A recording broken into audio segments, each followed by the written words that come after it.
খুব সহজে বানিয়ে ফেললাম পুডিং, মানে মাত্র কয়েকটি জিনিসপত্র দিয়েই বানিয়ে ফেলেছি করে। খুব মজাদার হয়েছে, কোনো মিস্টেক হয় নাই। আপনারাও চাইলে বানাতে পারবেন, অবশ্যই ভিডিওটা লাস্ট পর্যন্ত দেখবেন। আসসালামু আলাইকুম, আশা করি সবাই ভালো আছেন। এখানে আমি পুডিং বানাবো। এখানে আমি লিকুইড মিল্ক নিয়েছি, এটা লাগবে না জানি না। এখানে আমি এভাপোরেট মিল্ক নিয়েছি আর নিয়েছি কনডেন্স মিল্ক, এটা লাগবেই, দুটো লাগবেই। আর এখানে তো ভ্যানিলা এসেন্স লাগবে। এখানে সামান্য পরিমাণ চিনি নিয়েছি ক্যারামেলের জন্য। এখানে 6 থেকে 7টা এগ হবে নিয়েছি।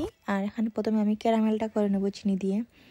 আর আমি যে পাত্রে বসাবো ওই পাত্রেই করে নিতেছি, আপনারা চাইলে এক্সট্রাভাবে করে নিতে পারবেন। আমার কাছে ঝামেলার মনে হয়েছে, আমি ভাবলাম যেটাতে করবো ওটাতেই করে নিই, এক্সট্রা জিনিসপত্র মানে এলোমেলো করার দরকার নাই। এখানে আমি নিয়েছি ডিমগুলো নিয়ে নিয়েছি। এই ভিডিওটা আমার ছেলে করে দিয়েছে, একটু নড়াচড়া করতেছে। আমার ছেলে বললো, আম্মু আমি তোমাকে ভিডিও করে দিই। আমিও না করতে পারলাম না, বললাম ওকে বাবা তুমি করে দেও ভিডিও, আর আমি রান্না করি। ও বলতেছে আমি হেল্প করি তোমাকে। ওকে, আমার ছেলে হেল্প করতেছে। আর এই তো আমি ডিমগুলো সবগুলো ফেটে নিয়ে আমি সব কিছু মিক্স করে নিয়েছি। আর এখানে আমি এভাপোরেট মিল্ক দিয়ে দেবো, পুরোটাই দিয়ে দেবো। আর একটু এভাপোরেট মিল্ক দিলে কি হয়, ঘন হয় আর ফেটে যাওয়ার কোনো সম্ভাবনা থাকে না। আর এখানে দিয়ে দিয়েছি আমি কনডেন্স মিল্ক চিনির বদলে। আপনারা চাইলে চিনিও দিতে পারেন, কোনো সমস্যা নাই। আমি চিনিটা দিতে চাইছি না, এমনিতেই মজার জন্য আপনারা চিনি দিতে পারবেন, কোনো সমস্যা নেই।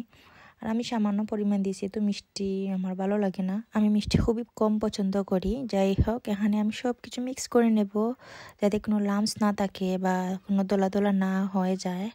এখানে আমি ফ্লেভারের জন্য ভ্যানিলা এসেন্স দিয়ে দেবো যাতে ডিমের কাঁচা গন্ধটা না থাকে, কারণ দেখা যায় যে পুডিংয়ের সময় বানানোর পর ডিমের কাঁচা গন্ধ বা কেক জাতীয় কোনো জিনিস যেগুলোতে ডিম ইউজ করা হয় কাঁচা গন্ধ রয়ে যায়, এটা আমার একদমই পছন্দ না।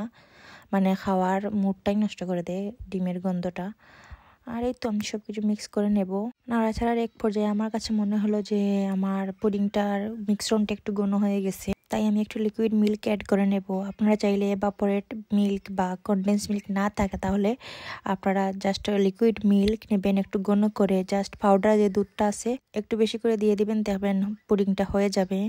এই কনডেন্স মিল্ক এভাপোরেট মিল্ক লাগবে না। যাই হোক, আমার কথাতে একটু সমস্যা হচ্ছে কারণ আকসা আমার পাশে আছে, ওকে নিয়ে ভিডিও রেকর্ডিং করতেছি। এখানে আমি চাকনি দিয়ে ছেঁকে নেব যাতে কোনো লাম্পস না থাকে।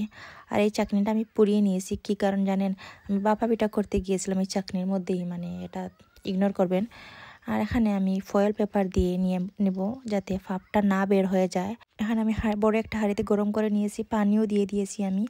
আর আমি লিডের ভিডিওটা করে রেখেছি, বড় হাঁড়িতেও লিড লাগাবেন অবশ্যই, নাহলে তো পুডিংটা হবে না। আর এই তো আমরা মা মেয়ে যুদ্ধ করতেছি পুডিংটা বের করার জন্য। আর এই তো আমাদের পুডিংটা হয়ে গেল, মাশাআল্লাহ পুডিংটা অনেক সুন্দর হয়েছে। ক্যারামেলের কালারটা একটু বেশি হয়ে গেছে, কোনো সমস্যা নাই, খেতে অনেক বেশি মজা হয়েছে, অনেক ঘন হয়েছে, মানে কোনো বাঙ্গা কিছুই হয় নাই, আলহামদুলিল্লাহ।